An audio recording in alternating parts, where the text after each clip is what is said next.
Okay, good evening, everyone. Thank you. It's wonderful to see a room full of people interested in this election. Tonight we're going to talk about the Board of Supervisors, Districts 2, 3, and 4. Thank you all for attending. This is a different way for us to do this, as you can guess.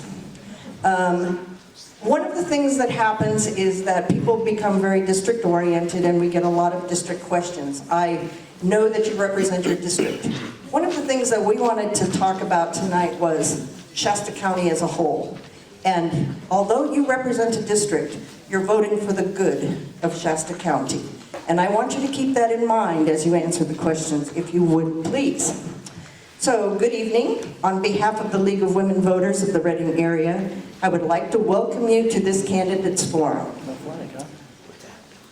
My name is Susan Morris Wilson,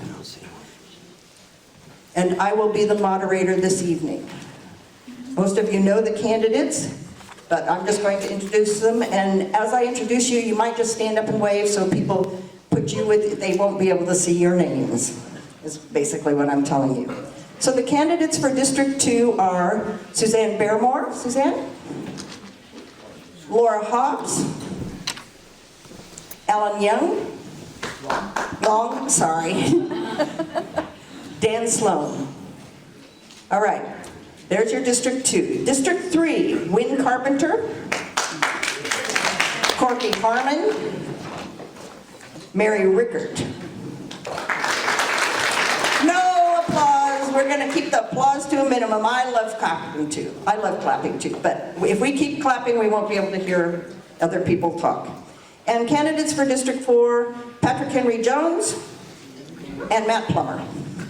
Thank you so much. So a lot of people wonder, I think all of us wonder, what does the Board of Supervisors do? You're going to hear a lot about that tonight from the Board of Supervisors themselves. I actually went to the CSAC website and looked at what does the Board of Supervisors do, and they had a lot of great information about what they're assigned to do, and I suggest that if you are wondering what the responsibilities are, you might take a look at that. I'm going to give you a couple of examples. Participation in activities that cover the entire county, and that's where I came up with this idea of the entire county.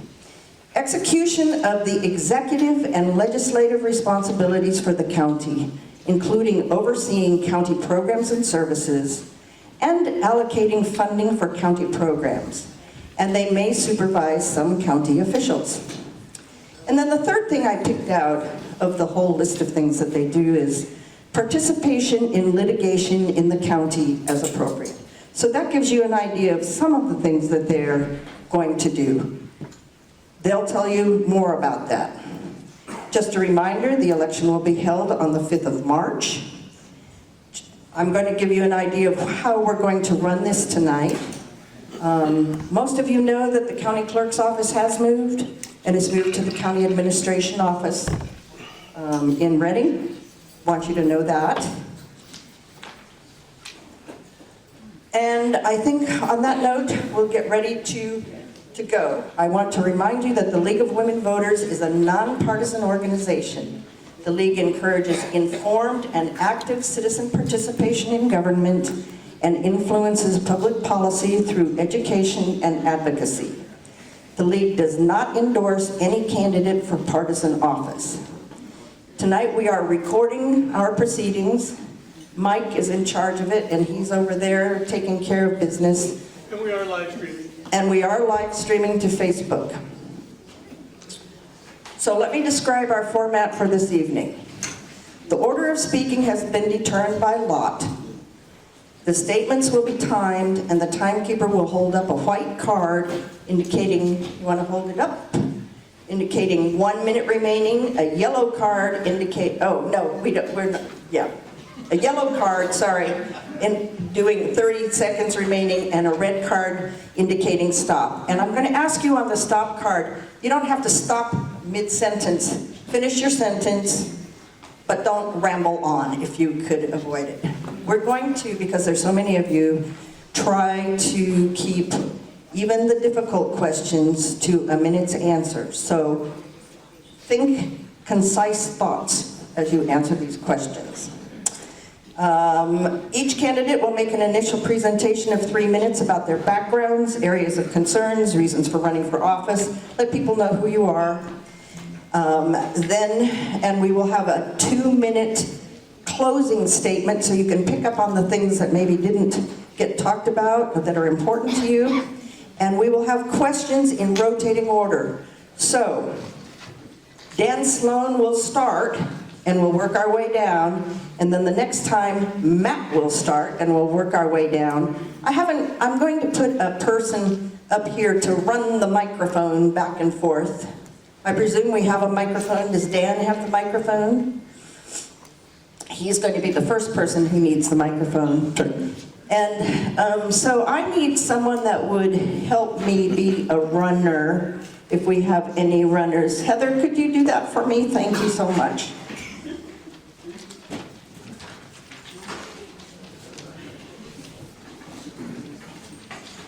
As you came in, you were handed 3x5 cards, or maybe people asked you if you wanted a 3x5 cards. You need to write your questions on those cards. You need to get those questions to the League of Women Voters. If you stand up and wave that thing around, somebody will come and get it.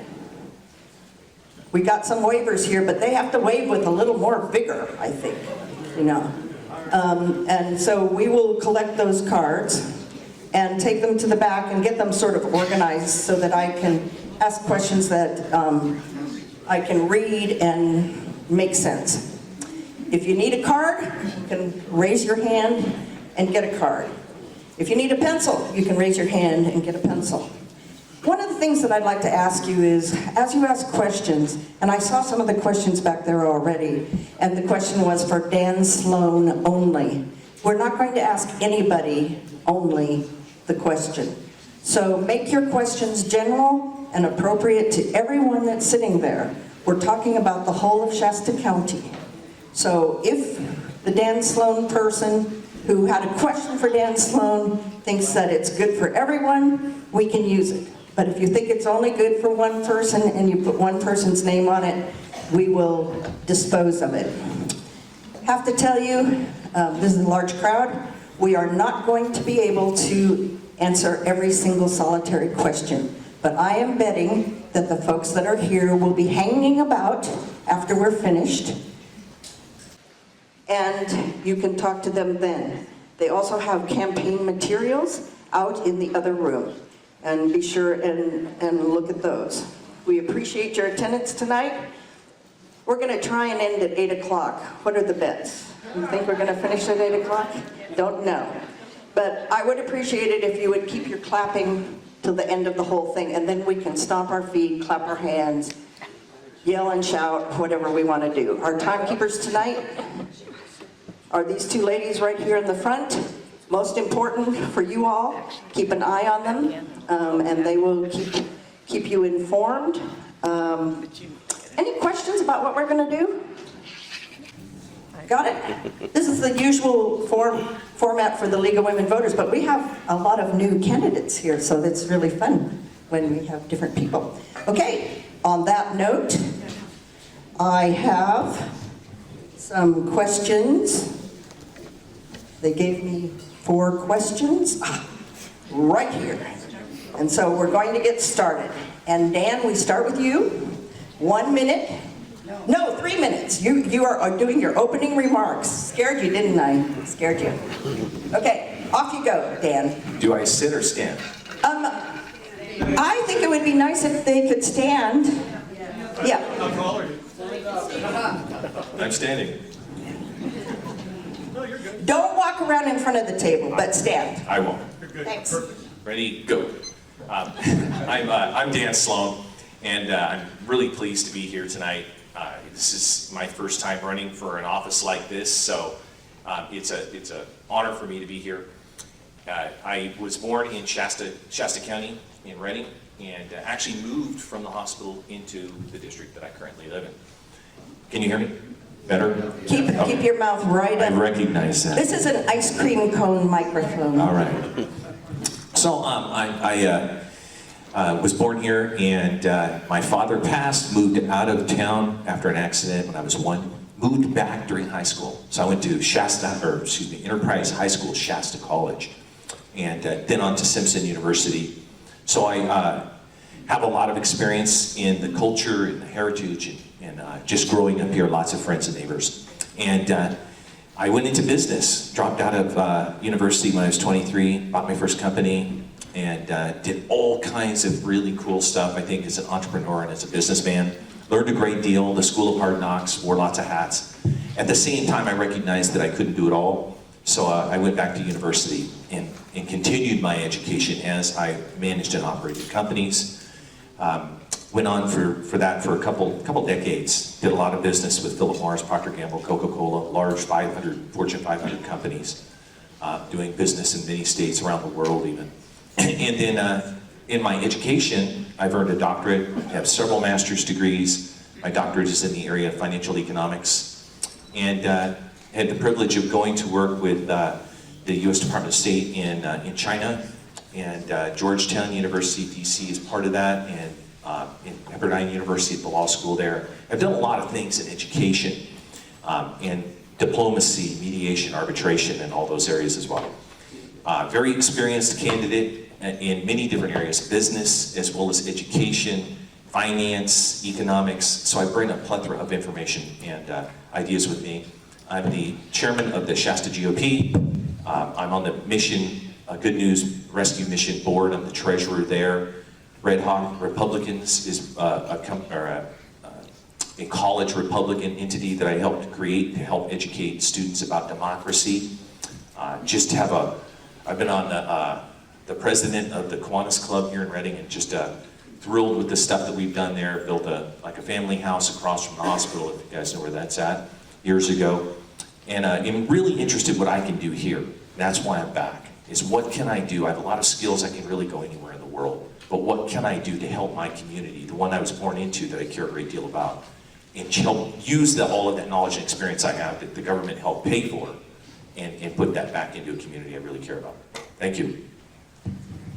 Thank you. Matt Plummer, you're next.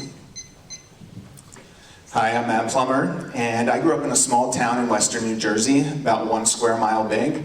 And so went through a K-8 school with about 150 kids, learned to get along with everybody because I was stuck with the same 18 kids for 9 years, which was trying at times. And after school, I went to work for a company that was kind of like Amazon, but for industrial supplies. So we sold nuts and bolts. I worked in the warehouse as a manager.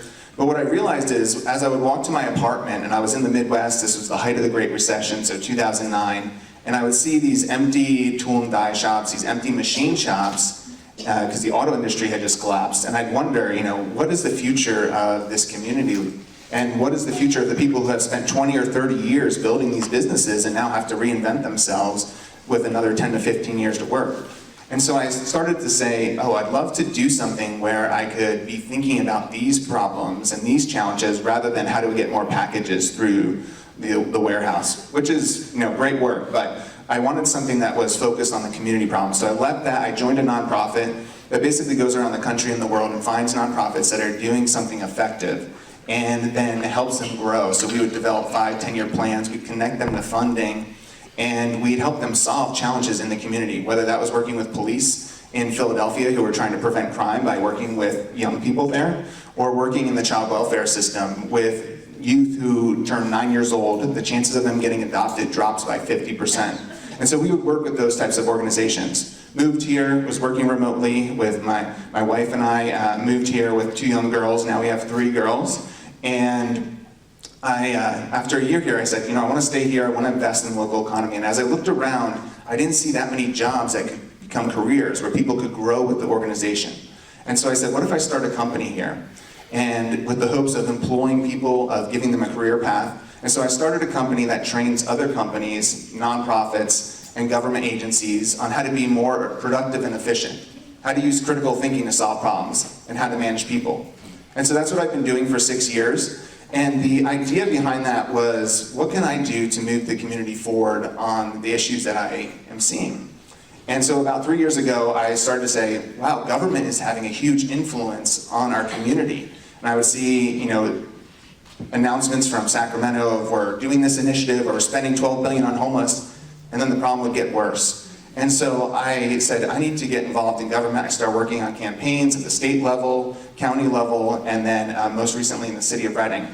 And for me, deciding to run was really about making progress on the challenges that are facing our community. Reducing homelessness, cutting crime, and fixing our roads. Getting back to the basics that we want government to take care of. But as we look at that data over the last 10 to 20 years, most of those things have gotten worse and worse. And so I want to see progress on those things that affect us on a day-to-day basis. Thank you. Mary Rickard? Thank you. First of all, I want to thank all of you for coming out tonight. This is really warms my heart, the fact that so many people are caring about Shasta County and our future. So I think it's really a testament that we care about our county and we want to see change and we want to see improvement. So a little bit about my background. I have a long family history of being involved in making communities better. My grandfather in 1929 started the FFA program and was chief of the Bureau of Vocational Education for the state of California. And in 1933, they were about to close the doors for Cal Poly San Luis Obispo. He was asked to go and take it over, and he served for 33 years as the president of Cal Poly and founded Cal Poly Pomona. And during that time, I can remember as a child listening to him, and he was passionate about Cal Poly and wanting it to be a great institution. And with that, I remember my father was the same way. He also was a teacher early in life, then he worked for the State Department of Education. And I learned at a very young age that being a leader and making change was important in your life. And so I tried to carry that through. My husband and I, we've been married almost 51 years. I got married at 12. And so when he got out of Purdue with a master's degree in ag economics, we went to work, and he's a professional farm manager and accredited rural appraiser and real estate brokerage. And we also, but probably what we're most known for is our Prather Ranch. And that particular ranch we worked really hard with over the years, and we earned several awards, national ones. We were the Commercial Producer of the Year for the North America. Jim and I were selected at one point by the American Society of Farm Managers and Rural Appraisers as a Professional Farm Managers of the Year. We competed nationally. We have won the Governor's Award for Economic Leadership and Environmental and Economic Leadership. We've won the Aldo Leopold Award. And I always put my heart and soul into whatever I did. And about 5 or 6 years ago, no, I guess it's been longer than that, time flies, I was appointed to the State Board of Forestry and Fire Protection by the Governor Brown.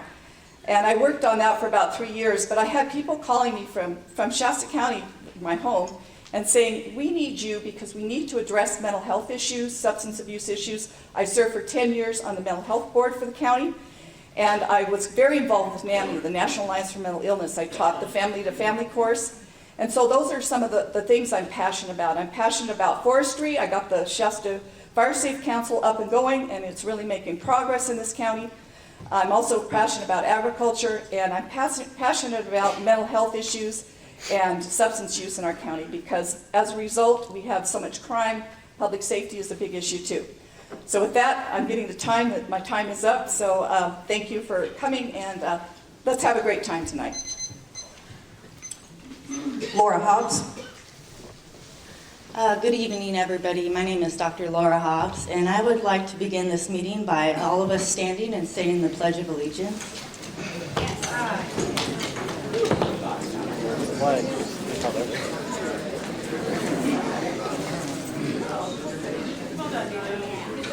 I pledge allegiance to the flag of the United States of America and to the republic for which it stands, one nation, under God, indivisible, with liberty and justice for all. So yes, my name is Laura Hobbs. I'm a stay-at-home mom currently. I got my PhD in microbiology over 10 years ago.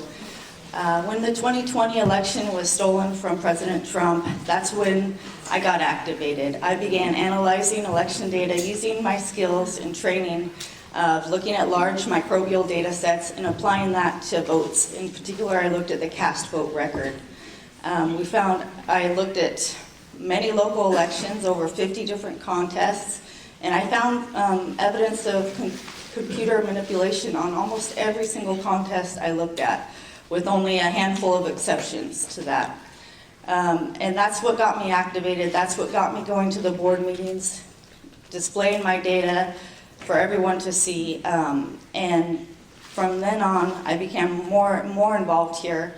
I had a sense of helplessness initially after the election was stolen, but after listening to General Michael Flynn and others, I was encouraged that the way to take our country back was by getting involved at the local level. So that's how I began with what I'm doing here today. I was raised in San Luis Obispo County, for those of you that don't know me. That's a small county, about 40,000 people in the town of San Luis Obispo when I was growing up in the 80s. My grandparents settled in rural San Luis Obispo County, so I'm familiar with the rural concerns, and I think San Luis Obispo County to this day is still considered a rural county.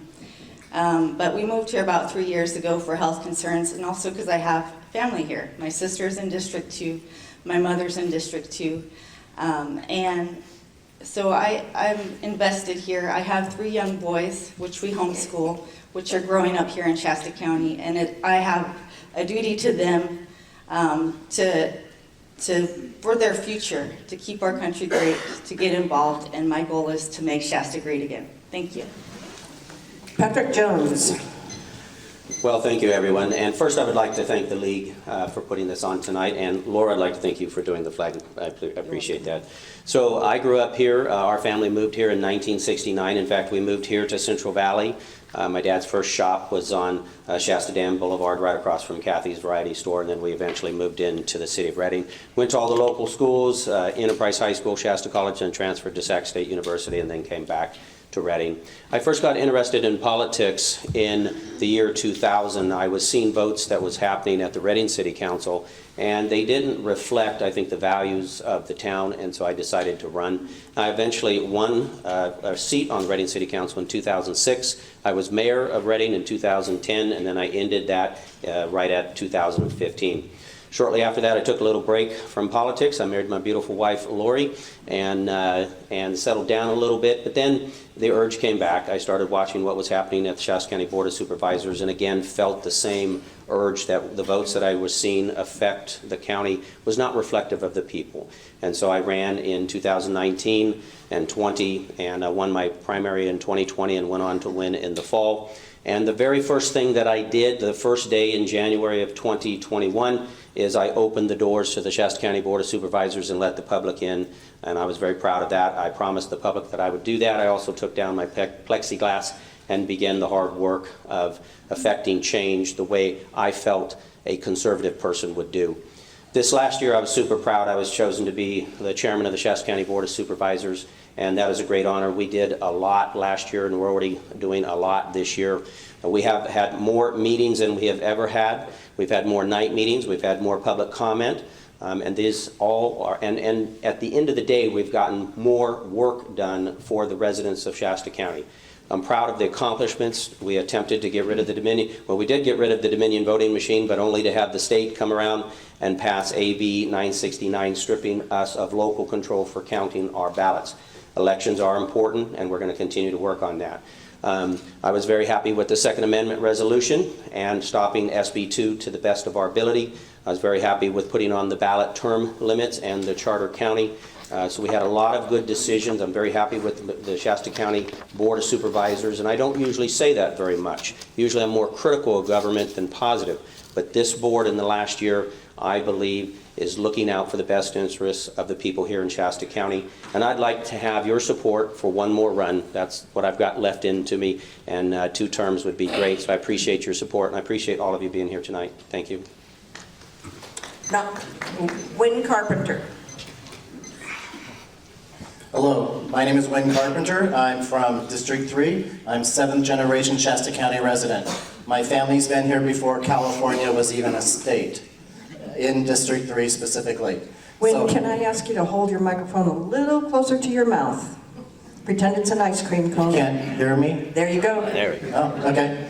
Well, anyway, I'm District 3, raised. I wasn't born here. I was born in Germany. My dad was military. My mom was a school teacher. They were married and lived over there. I came along. Then we were there until I was almost 2, and my sister was made there, but she was processed here. So that's how we came about starting the family anyway. Came right back to MacArthur, and my family has had a ranch there for many years. And when my grandparents finally decided to retire, they sold it. And so my family's been involved in logging, agriculture, you name it, all of it. I went off to, after graduating Fall River High School in 1980, I went to Shasta College. Graduated from Shasta College, went to Davis. Left Davis, I went to Chico, and then came full circle in my industry that I was working in. I was a fair manager for 15 years. That's what I did. Doing budgets, crunching numbers, working with all kinds of people. Yes, carnival people too. So I have a good understanding of how people work. And so I did that for a number of years. And then when our second child came along, we decided to move back to Reading. We already knew we were coming back to Reading to raise the kids before they started school. So we got here, raised our 2 kids. My son is a police officer here locally, and my daughter's finishing up her schooling, and my wife is a high school teacher. So we are vested, we are going nowhere. My parents have since passed and sold the properties that they had, and we're moving on.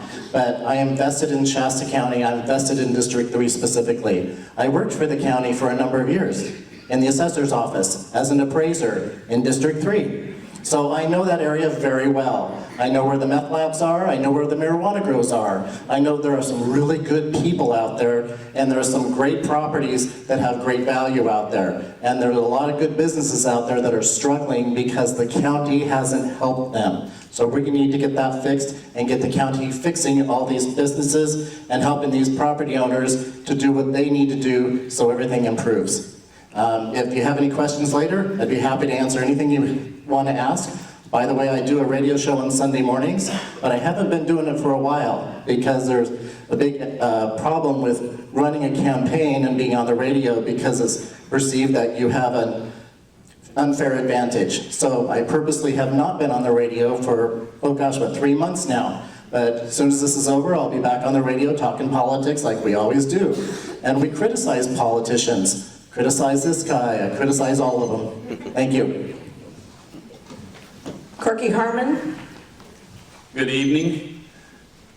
I was conceived and processed here. Keep that microphone up, Corky. Thank you. I'm Corky Harmon. I'm a 3rd generation Shasta County. I'm a businessman. God's my priority, my wife is my 2nd priority, and my family's my 3rd priority. What I want to offer you as a candidate is my common sense and business leadership. I think we need a well-rounded board, and I think a well-rounded board is different areas of expertise. My expertise is in running businesses, running large projects. I've always dealt with budgets, people. My family, I just got a business card from somebody for the garbage service. My grandpa was the first garbage service in Shasta County. I believe it was the first one. And then my grandpa on the other side worked on the Iron Mountain mines. I've been in this community for a long time. I raised my family in Palo Cedro. I've been in the same house for 33 years. One of the caveats about me running for supervisor was, number one, my wife saying it was okay. And she wasn't okay with it for a while, and I don't really blame her. I walked in one day to the kitchen and she said, "You're running." I thought I was running to the holiday market to get groceries or something. She said, "No, I understand why you feel like you need to run." She'd been listening to got a lot of information, and I was that was one of my rules between myself and praying to the Lord about it, and my other one was that I be in District 3. I'm still in the same house I've been in for 33 years, and when they did the census, the lines got moved, and all of a sudden I was in District 3, and so it was like putting a fleece out, and I had 2 green lights. So I really couldn't back away from the commitment I'd made about if the green lights come up, I'll do it. One thing I'm not is a public speaker. I don't think I need to be a public speaker to do this job. It probably helps, right, Patrick? But what I want to bring to this, if I'm successful, if the people vote me in, what I'm bringing to this is a lot of experience in business. I think we need a lot of common sense in business. It's probably one of the largest businesses in the county is the county government. And I've dealt with projects, large projects. $36 million was the largest one, which was the Dixie Fire cleanup. I know how to handle emergencies. I know how to work with people. I know how to put the right people in the right places. And I feel like what I have to bring is a stop sign. Suzanne Barrymore. Hello, everyone. I'd like to thank you, Susan, as well, and the rest of the League of Women Voters for hosting this tonight. And I'd like to thank all of you for attending. I have lived in Shasta County since 1977, when I was 8 years old.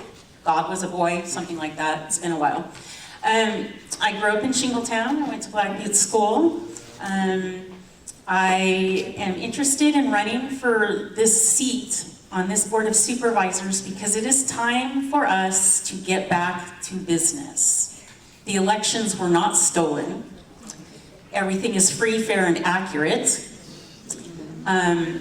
So we need to be focusing on some of the same things that Matt and Mary have talked about, our crime problem as it's intertwined with our mental health issues. We need to be focused on having a good governance team.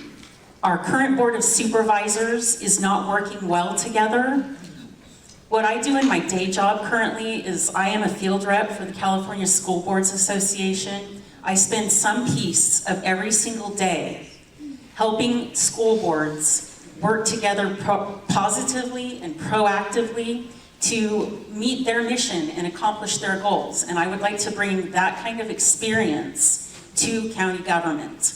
I have also worked for the county. I've worked in the public health department as well as the county council's office, personnel and risk management.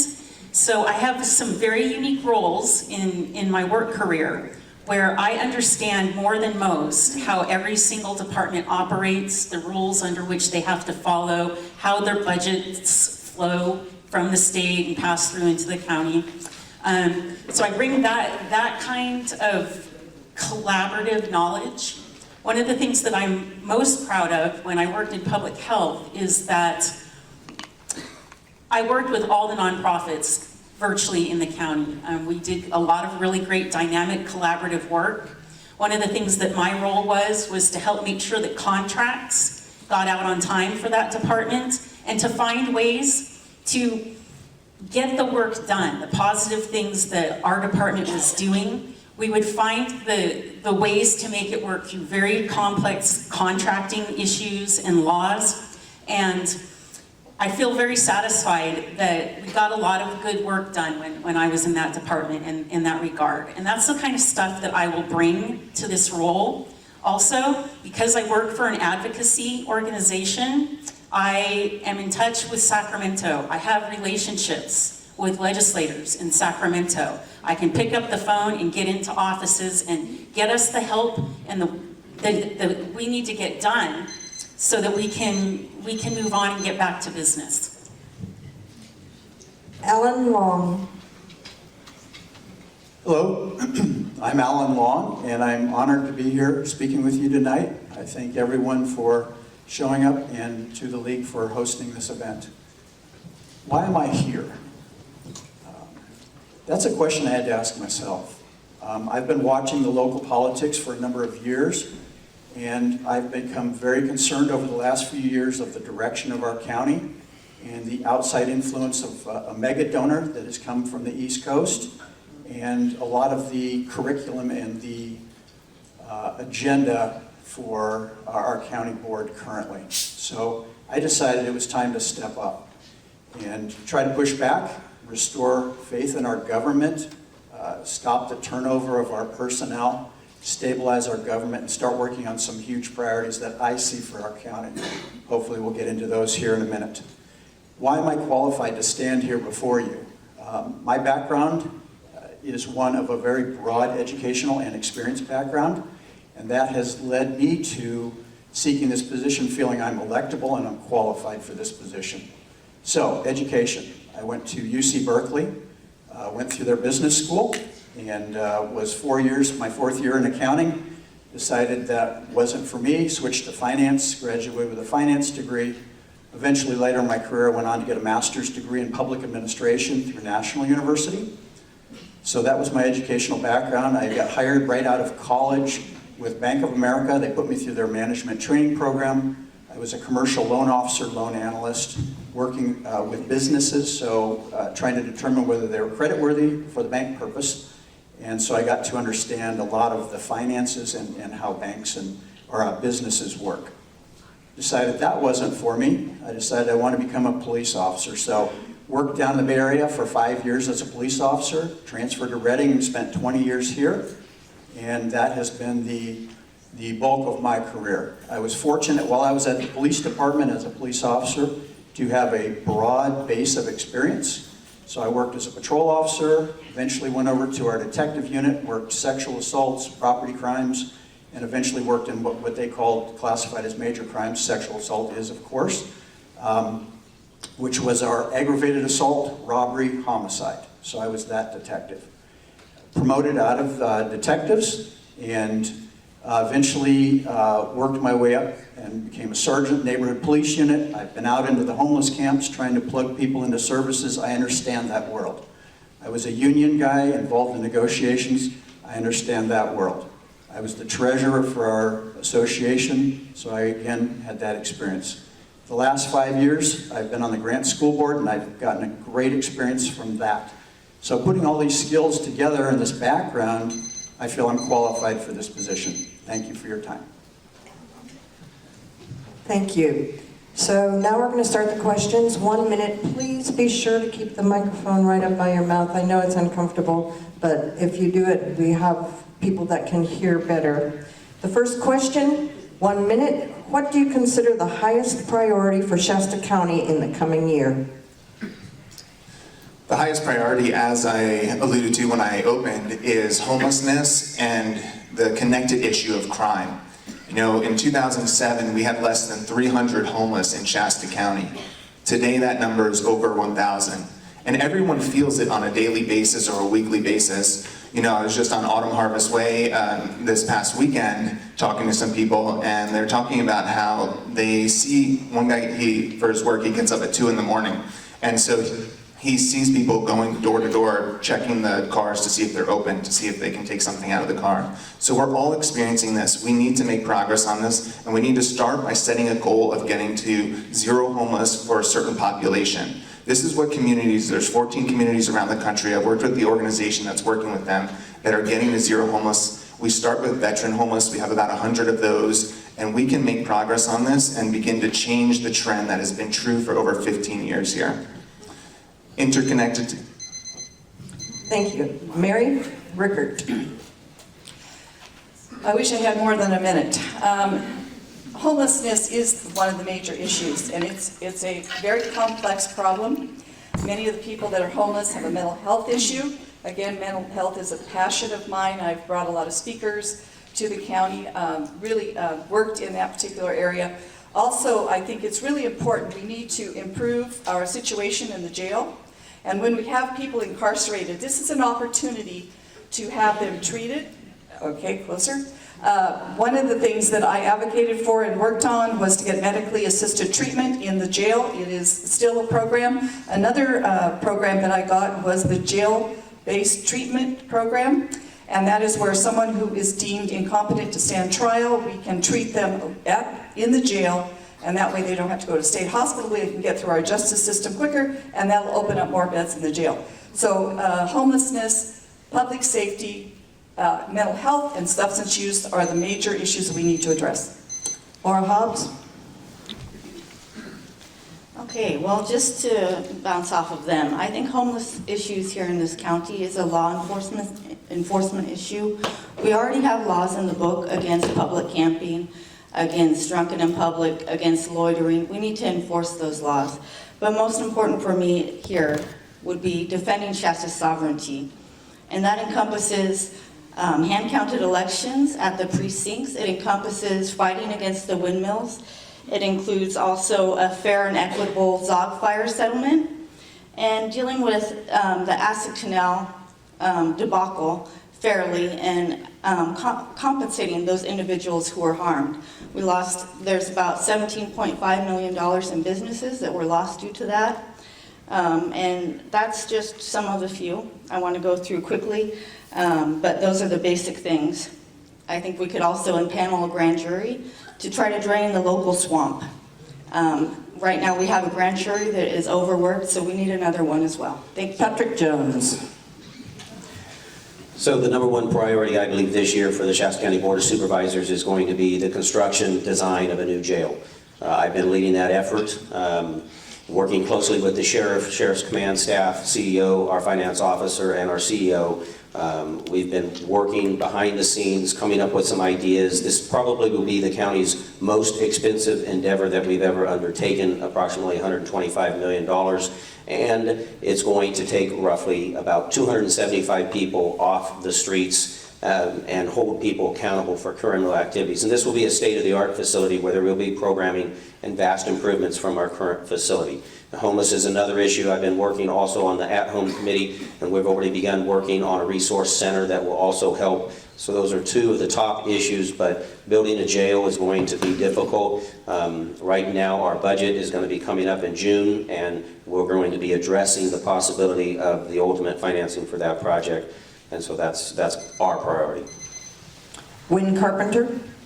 Again, we sound like a broken record here. We want to get the jail done. We want to get the expansion of the jail itself once the new courthouse is ready to be moved into, and get the old one vacated, and then do some remodel there and expansion where we can to make sure that we accommodate all those that have the mental health issues to be treated here locally. And we need to do that as quickly as possible, get them off the streets. And if we can't do that for some strange reason, why not partner up with the counties, the northern counties of California, to work with the high desert prison that the governor is trying to close, and then we could all send our bad guys that are in prison, they have prison terms, over there, and they can finish serving their terms over there, and they would be out of our jail, which would open up beds and allow us to put the bad guys off the street in there. And then our streets would be safer, they would be cleaner, and everybody would be able to go back out and do what you need to do and not have to worry about it. Corky Harmon. Kind of sounds like a little bit of a broken record, but crime's number one to our sheriff's department. Whatever that takes, the jails I'm supportive of. And then homelessness, mental health, goes along with that, and that has a lot to do with the crime too. But I'm dealing with homelessness at my office right here in town, and it's a daily ritual to clear the sidewalks. But I want to bring good common sense to the board in a business-like manner. I've spent my whole life dealing with people, putting people together, working with people, whether they're for me or against me. I'm a people person, and I'm capable of bringing people together. And I think that's what we need. We got to have some leadership. Not saying that we don't have leadership, but I would add leadership to that board, and I appreciate you all being here tonight. Suzanne Barrymore. Thank you so much. So, I'm going to kind of repeat the same things: the jail, dealing with the crime issues, mental health resources, as we know that they're all kind of intertwined together.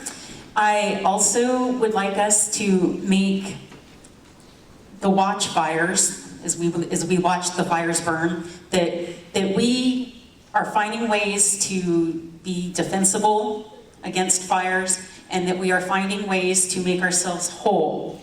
I believe that some of the fire that burned through Igo and Ono was the folks out there did not get everything they needed on the back end to rebuild. And it's a matter of when the next fire comes. So I want us to be able to deal with that issue in a way that makes sense to us and gets us the resources that we need. Alan Long? Thank you. Yes, the joys of going last position here, the jail. Second to last. So from my perspective as a police officer and then eventually as a police lieutenant here with Reading Police, I got to know collaboratively a lot of people in the community and worked on those kinds of relationships and understand the importance and the problems we're having with crime currently. There's no accountability for crime, especially for lower grade quality of life issues. So we need to build a new facility. I don't believe in expanding the current facility outward for a lot of reasons. I believe in the facility that Sheriff Johnson has proposed, which is out on Airport Road, which will have a mental health component, a drug addiction component, and it will be also additional bed space. So that's what I'm going to work tirelessly toward, getting that facility built, and I've got a lot of ideas on how creatively we can get to that point. Dan Sloan? Thank you very much. Yeah, there's been some great stuff thrown out here. I've been back for 5 years, and at Simpson University, I'm the MBA director. I built the program and the business director, chairman out there for schools, for the school. And in part of that, I meet a lot of business people, and I hear about crime and how it impacts their businesses, meet a lot of people in our society, our community, and I echo a lot of the comments made. The crime is really severe. Some of the things that I've been doing, apart from agreeing that we need a new jail, and we're just very thankful that the floor is open. But we need to pursue other methods besides just what we're doing. On Saturday, we're going to have, this coming Saturday, a signing for an initiative called the Homeless Drug Addiction and Theft Reduction Act, which helps turn back the clock on Proposition 47. It's supposed to go on the ballot in November, hopefully. It's only been out there for about 2 weeks, and we got 250,000 signatures on already. Kevin Kiley and a whole bunch of people jumped on it today, and through the Republican Party as I'm the chair, we're really pushing that. Thank you. Okay, Mary, you get to answer the next question first. And the next question is, what are the top 2 things you plan to accomplish to improve our county? There are so many things that need to be done. I think that one of the things is I think we need to bring back civility and decorum to Shasta County. I think we need to focus on what's important. I have noticed in the last year in particular, we've had several agenda items come before our board that really doesn't impact the majority of the residents of Shasta County. And I care about every single resident of Shasta County. This position is not a partisan position. We shouldn't be focused on political parties. We should be focused on each person. I do think that we need to really focus on substance abuse, the homelessness. I agree with Alan, I think that we need to get a facility that's going to be able to address the needs of those who are incarcerated with their mental health issues and their substance abuse issues. So that is something I'm going to really focus on. I also hope that we can, I'm going to continue with my work with the fire safe councils and make this a more resilient county, and to really work on home hardening and defensible space with all the citizens of Shasta County. Next on the agenda, Laura Hobbs. Okay, well, I think that, yes, decorum is important, but more important to the citizens of Shasta County are issues like the Zog Fire settlement. Stephanie Bridget, our DA, settled that using county funds. And the money was distributed by Stephanie Bridget instead of the Board of Supervisors. So one thing we can do immediately is change that. If county money is used to settle a case, then the Board of Supervisors should be responsible for the distribution. Unfortunately, she gave the money to her pet project, the Children's Defense Fund, and the citizens of Igo Ono got very, very little money. They got $200,000 out of $50 million. That's not right. I will stand up. I will fight for the citizens of my district and all the citizens of Shasta County. Same thing with the acid canal problem. The citizens were harmed. We need to rectify the harm, and whether that be a lawsuit or figuring out what laws were violated, we need to do something about it. Thank you. Patrick Jones. So obviously, building the jail and making reasonable progress on homeless issues. Again, I think the at-home resource center is going to be very important. Early on, Sheriff Johnson did take a look at a piece of property off of Airport Road to have an off-site location. The problem is that is a landfill. You cannot build on it. The estimates for an off-site jail to build completely is around $500 million. We do not have that kind of money. We do not have the financing for that. What we're proposing is being able to do it in the downtown campus where we own the land, and it's in a price range that we can afford. And that price range is still around $125 million, but it's within our grasp. If we continue to go and look for something that we can't afford, it will stall, as it has done several times in the past, and we will not get any forward movement. I'm proposing an opportunity to build a facility that will take 275 more people off the streets. We're going to push hard for that this year. I think we'll get it done. Wynn Carpenter? I would like to have a forensic audit done of multiple departments of the county immediately. We need to find out where the money's going, who's authorizing the money, how it's being spent, all that. That's what a forensic audit does. And that's never happened.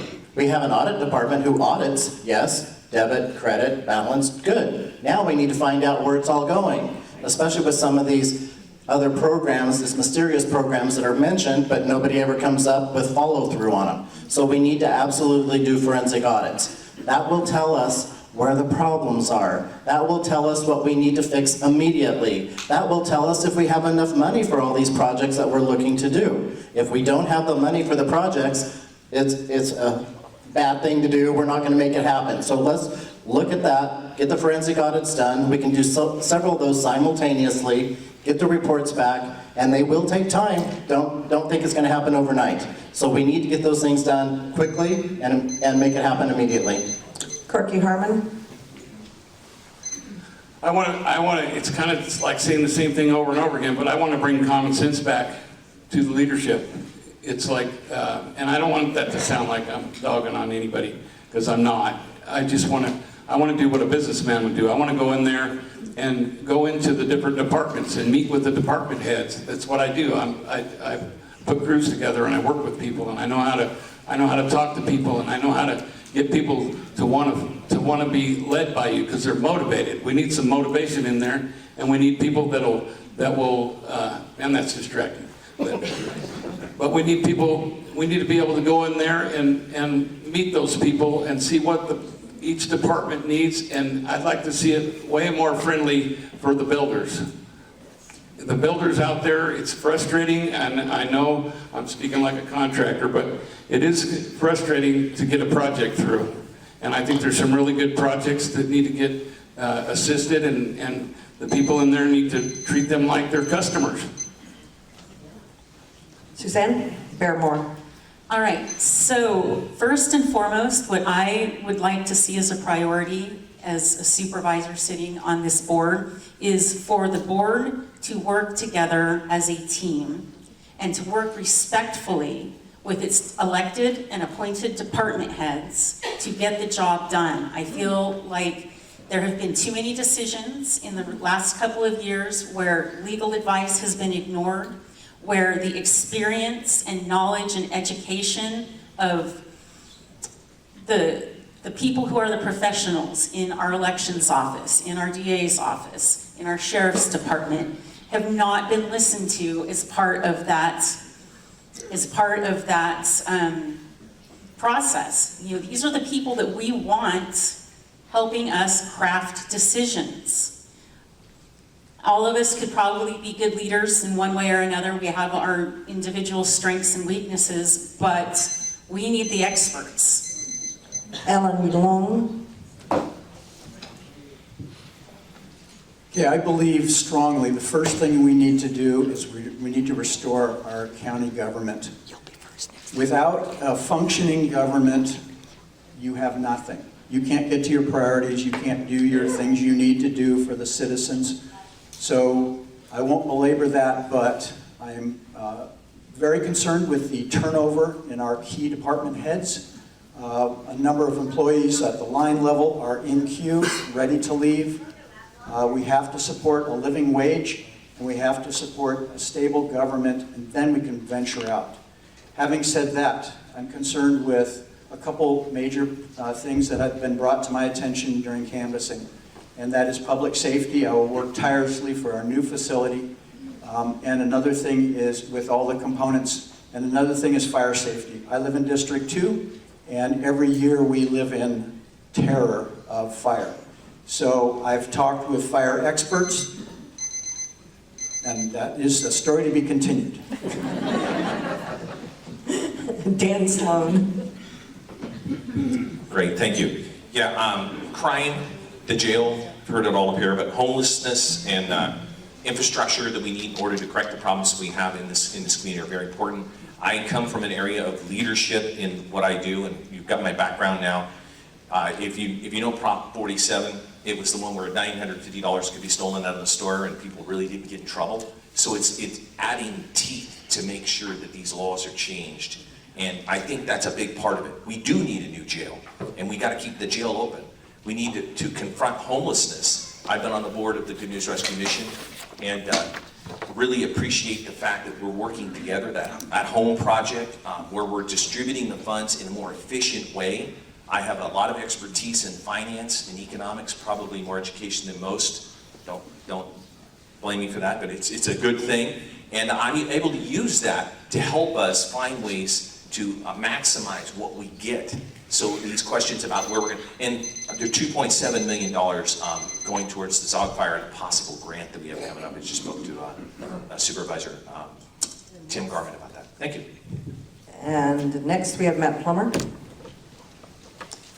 I think many of us are frustrated that we see our tax dollars going to the government and we're not seeing a benefit to the community in terms of the actual impact on rates of homelessness, rates of crime. And so I'd like to see us change how we think about government, because government, the incentive structure is wrong. Politicians often boast about, oh, I passed this policy or I spent this money, but how did it actually impact the community?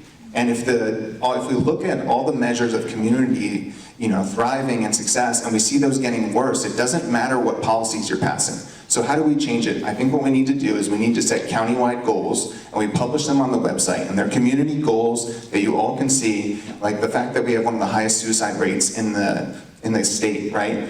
What would it look like to publish a 10% goal there, and then see whether or not your government officials are making progress on that? It would change the incentive structure so that our government would work to deliver a benefit to the community. Right now, 5 years ago, we spent $500 million. Now we're spending $660 million. We're not getting better results. Thank you. Laura, you have the microphone? Great. So the next question is, where do you stand on Measure C, which is term limits, 2 terms, and some caveats, and Measure D, which changes our county to a charter county? I support term limits. I think it's a great idea. I don't support career politicians, people who are getting in this for the next step. They're using Shasta as a stepping stone. They see themselves as a candidate that might be better suited in Sacramento or DC. We don't need that here. We need ordinary citizens with proven humility.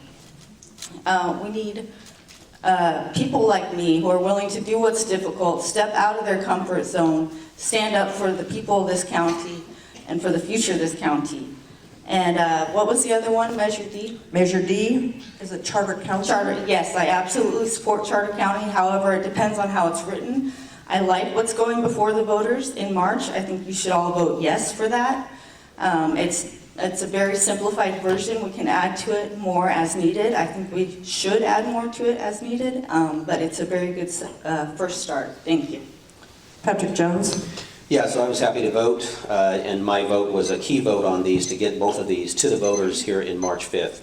So first, with regards to the charter county, there's only one thing on the charter, and when it says there's a vacancy within the Shasta County Board of Supervisors, instead of the governor picking that, the board has 3 options, and the board makes that decision. We can either appoint, we can have a special election, or let it go to an election. I think that's a very big thing. Also, term limits, I was happy to support that as well. 2 terms, that creates a sense of urgency with supervisors. Many supervisors, as we know, have been on there for 12 years, 16 years, 20 years. When you limit it to 2 terms, you've got your work to do, there's a sense of urgency to get that work done, and then make way for the next person. So both of these will be to the voters. And on the charter, for example, if there's ever any other changes that are going to be added to the charter, it always goes before the public. For example, I would like in the future to add an elected position for the coroner. and that would be voted on by the public, always by the public. You have control over your own charter. Wynn Carpenter? Ditto. I mean, how do you, how do you follow that one? I support everything Patrick said for the reasons Patrick said it. I support doing everything that we need to do to make sure Shasta County is safe and we are able to do what we need to do here in Shasta County. Whatever your business is, if you don't have a business, what have you, just to live your lives here in Shasta County. And those two options right there, the charter county will allow us to do exactly that, not allow the governor from Sacramento, who is not friendly in any way, shape, or form, to make an appointment on our board, bypassing all of us, everybody county-wide, being able to vote for that, for those specific districts. So whatever district comes a vacancy, he's gonna do it. And he's already done it 3 or 4 times here in California. So keep that in mind. And he's not doing it in one of the counties that doesn't want to put a Democrat into their office down there. They put up 6 Republicans, and he said no to every single one of them. Corky Harmon? Here I go with some common sense. Term limits, the highest office in the land, the President of the United States, has 2 terms. That's the limit. Absolutely needs to happen all the way through all of our government term limits. It's creating a lot of, we got people walking up to a podium, they can't talk, they gotta help them walk. They've been in there so long, they can't even walk up to the podium and they can't put 2 sentences together. I don't wanna be here any more than 2 terms. I'm not sure I wanna be here more than 1 term. But in the Charter County, absolutely, we don't want government overreach. That's all government overreach. We need to make our own decisions here in Shasta County. That's a no-brainer and common sense again. Suzanne Fairmore? So in terms of term limits for local positions like Board of Supervisors or City Council, things like that, things in our own community, I say let's take care of that at the ballot box. The ballot box has worked for us as a term limit for all the years that we've been voting. I think there's situations where if you can't find somebody that you want to run in your community, then you've foreclosed on letting somebody who's already been in the position and had the experience do the job. As far as the charter county goes, it's a form of home rule that I don't think is doesn't have a lot of teeth to it, doesn't carry a lot of weight. I also am very concerned about what a charter county looks like with the influence of Reverge Anselmo's money. We've seen too much corruption in Shasta County with just the power-hungry finances that come in here. So we need to move on from that as well. Alan Long? Starting with Charter County.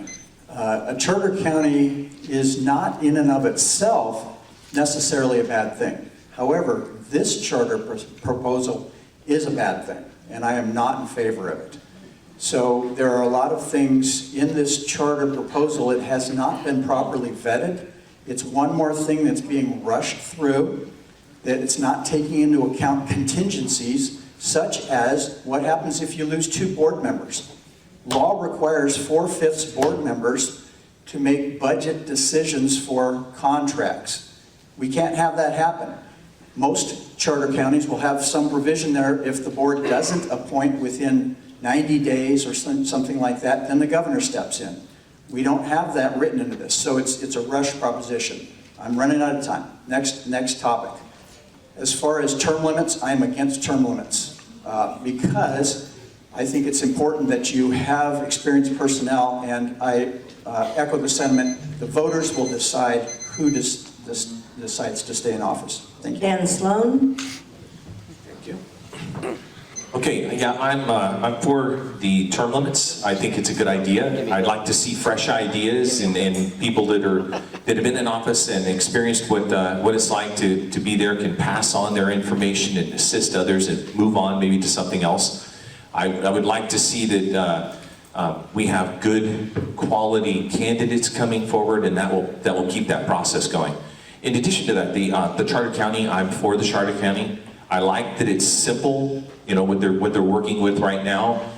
We should have the right to vote for who we want to replace somebody. I'm a business person, and I like the fact that if I don't want somebody to be there, I can remove them, okay? And I can replace them with who I want.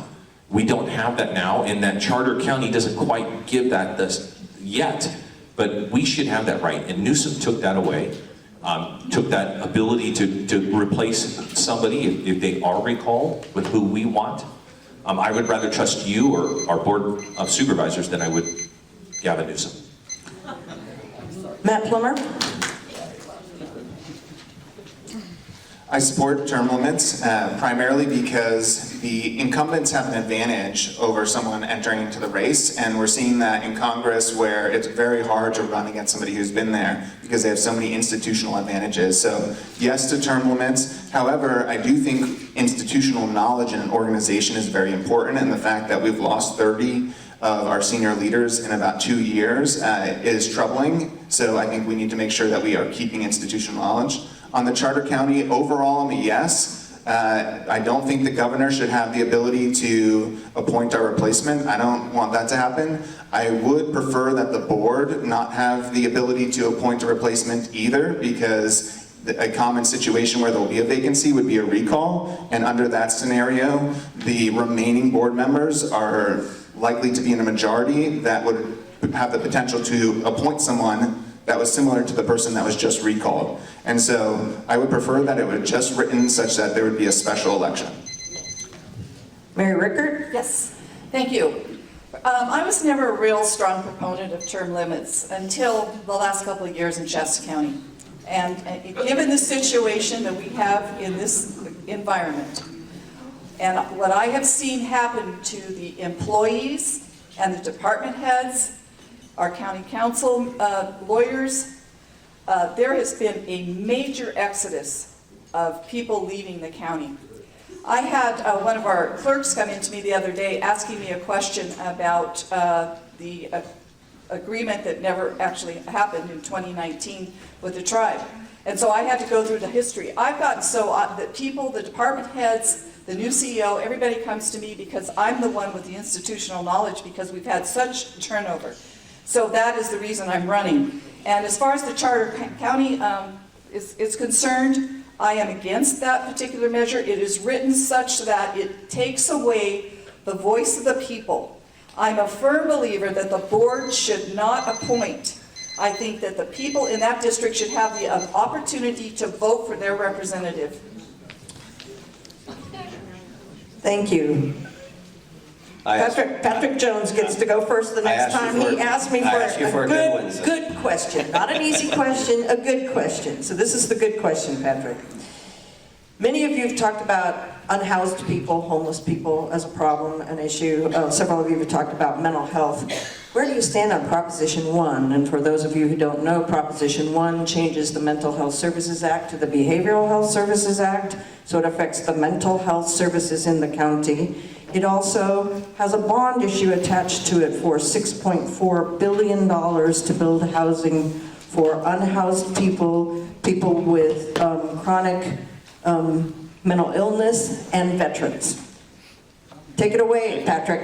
All right. Well, I would probably not support that bond measure, but I'm going to go back and you know, I only have a minute. I'm going to talk a little bit about some of the staffing we have. I'm very proud that we have a new CEO, Dave Rickard. I'm very proud we have a new assistant CEO. I'm very proud that we have a very good new health officer, Dr. Moo. I'm very proud that we have a very good support services director, Monica Fugit. I'm very proud that we have a new health and human services director, Laura Birch. They're doing a great job. They're representing the board, and sometimes change happens. And these changes have been a good thing. I'm very proud of the staff that we have at Shasta County. I'm excited about the future because of new people coming in with great ideas. Now, I have a minute. I can speak to anything. Put your microphone up so people hear you when you talk. So I really want to reiterate that changes occur, and the majority of the board, those sometimes change too. We've got some excellent positions now filled, and I'm excited about that. Wynn Carpenter, you're next. And let me remind you, the question on the floor is, many of you have talked about homelessness, unhoused folks, and mental health. Where do you stand on Proposition 1? A bond of billions of dollars is a hard no for me, because every one of us is going to pay for it. Our children will pay for it, our grandchildren will pay for it, and our great-grandchildren will pay for it if they stay in California, right? So that's a hard no for me. We need to figure it out, go back to auditing the departments, a forensic audit, we'll find the money, it's there. Believe me, it's there. We all know it's there. And we know why some of these people are leaving the departments. Because they know the day's coming where they're going to be tapped on the shoulder, and they're going to be deposed, and they're going to be under the oath to answer questions specifically for a lot of things. That's why forensic audits are huge, because that is also tied to law. So they can be criminally prosecuted for things that they have done, or things they have not done. So we need to get this cleaned up. It's time to clean up the house and make things happen. Corky Harmon? I don't agree with Prop 1. I think it's more taxes, more burden. I do know that we need to do something to help the mental in our community, the homeless, and that's what you're talking about. I don't like the fact that it's tied to veterans. Why did we tie that to veterans? We see our veterans on the street, and that's who we need to make priority out of. And I don't know, I'd have to look into it a lot closer, but that's my opinion right now. Suzanne Barrymore? So, as someone who considers herself a fiscal conservative, bonds I tend to shy away from. I don't feel like that's a good long-term way to manage our resources or to finance programs. That being said, I think that we also need to be talking about homelessness in terms of just supporting people in the community. In the year 2024, we have people in Shasta County who are living without running water and without electricity. We've got a lot of quiet homelessness, quiet desperation going on in our communities, and we need to deal with those with a very integrated approach. Let's get some living wages. Let's make sure that we are doing the best that we can to keep our economy robust. Let's do what we can to bring trades and skills back into the community and deal with homelessness from a more integrated level. Ellen Long? $80 billion is a lot of money.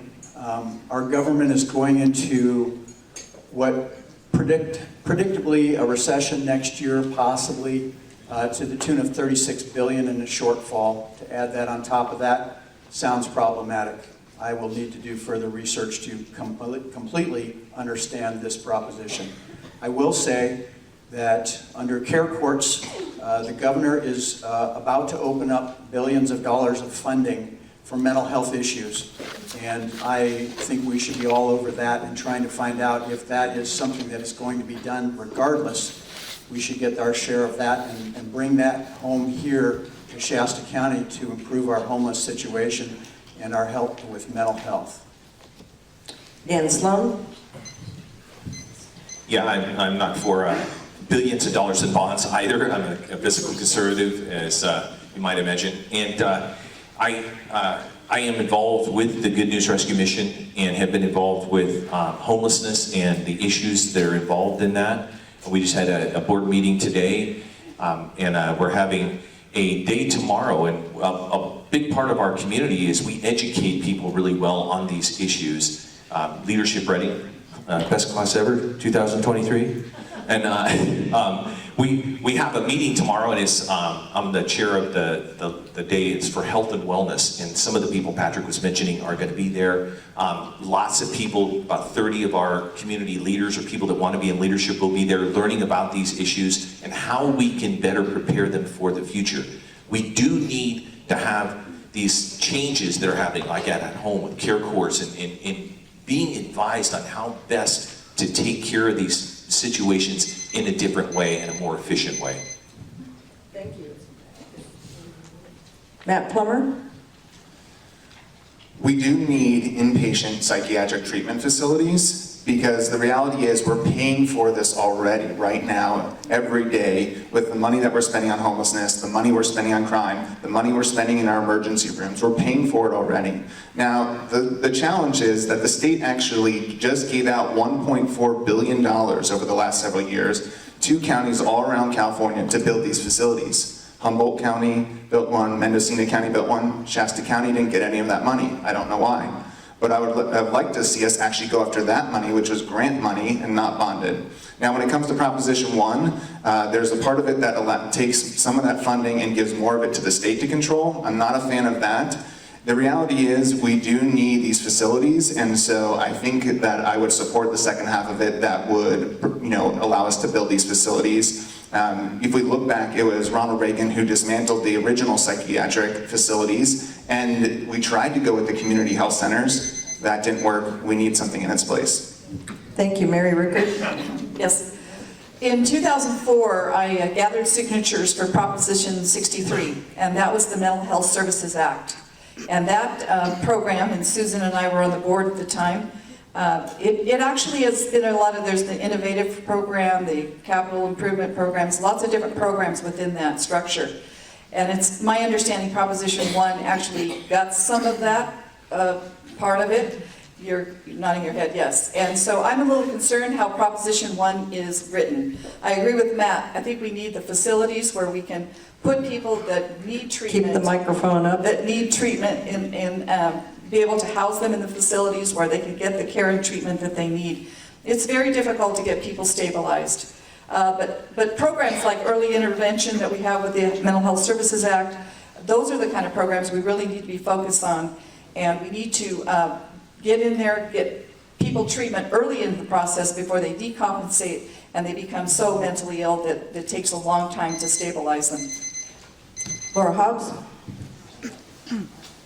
Yes, I am against Proposition 1. $6.4 billion, that is ridiculous. We can't live on credit here.